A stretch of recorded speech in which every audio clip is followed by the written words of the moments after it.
নমস্কার। তো আজকে দেখাবো আমি A4 সাইজ পেপার থেকে ধরে A0 পর্যন্ত আর A0 থেকে ধরে একবারে A6 পর্যন্ত আমি দেখাবো পেপার আপনাদেরকে। তো চলুন আমার সাথে থাকবেন আপনারা। আমি আপনাদেরকে আস্তে আস্তে করে পেপারগুলি দেখাবো।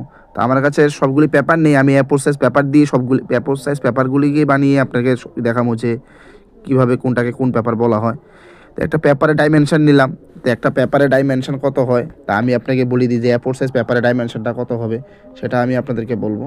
তো আপনারা দেখুন, আপনারা যদি লেন্থ ধরেন তাহলে আপনার লেন্থ হবে 297 মিলিমিটার, আর যদি ব্রেথ বলেন তো 210 মিলিমিটার। ঠিক আছে, তা আপনারা স্কেল দিয়ে, আমি স্কেলটা লইলাম হাতে, আপনার স্কেল দিয়ে মেপে দেখতে পারেন।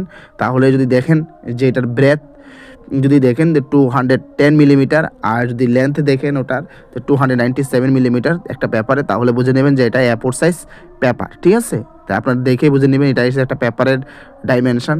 আপনারা দেখলেই বুঝবেন এটা হচ্ছে পেপারের ডাইমেনশন। দেখেন আমি পেপারের মধ্যে লিখে নিলাম, তো এটা হচ্ছে পেপারের ডাইমেনশন। ঠিক আছে, আমি রাখছি। এবার রেখে আমি সবটি পেপারকে নিয়ে আমি আস্তে আস্তে করে আপনাকে দেখাচ্ছি যে পেপার কোনটায় কী বলে। যখন A4 সাইজ পেপার আমি দুইটা নেবেন, দেখুন আমি A4 সাইজ পেপার আমি দুইটা নিতেছি। তো এই দুটা নেওয়ার পরে কী হয় আমি আপনাকে এখন বলবো, যে আপনারা দেখেন, ভালো করে লক্ষ্য করে দেখেন। এই যেমন কি A4 সাইজ পেপার আমি দুইটা নিলাম, নেওয়ার পরে সেটা হলো A3 পেপার হয়ে গেল। ঠিক আছে, এটা হলো A3 পেপার। ঠিক আছে, A3 সাইজ পেপার হয়ে গেল। আপনারা দেখছেন এরকম সাজাবেন, পাশাপাশি সাজাবেন। তো সাজানোর পরে এটা হয়ে যাবে A3 সাইজ পেপার। ঠিক আছে, কোনটা কোন কাজে ব্যবহৃত হয় এটা আমি পরে বলবো, আগে আপনারা দেখুন এটা হয়ে যাবে A3 সাইজ পেপার। ঠিক আছে, এরপরে আমি দেখাইতেছি আপনাদেরকে A3 পরে আসবে A2 পেপারগুলি কোনটি। ঠিক আছে, A2 পেপারগুলি আমি দেখাচ্ছি আপনাদেরকে। A2 পেপার কোনটি, আমার কাছে A2 পেপার এমনি নাই, তা আমি তবু আপনাদেরকে দেখাচ্ছি A4 সাইজ পেপার দিয়ে, আগেই বললাম। এবার উপরে রাখবেন, নিচে রাখবেন না কিন্তু যাবেন, উপরে রাখবেন।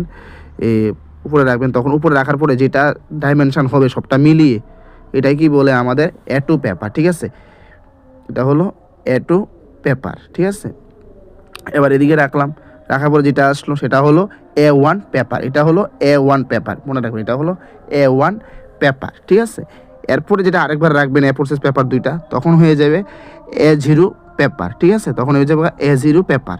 এবার আপনাদের সামনে চলে আসলো যে A0 পেপার কোনটা, আপনারা দেখলেই আপনারা চিনে ফেলবেন যে A0 পেপার কোনটা। ঠিক আছে, তখন আপনার কাছে আর কোনো সমস্যা হবে না, আশা করি যে কোনটা কি বলতে আপনার কাছে সমস্যাই হবে না। ঠিক আছে, যে A3 A4 A0 A1 A2 বলতে আপনার কাছে সমস্যা হবে না।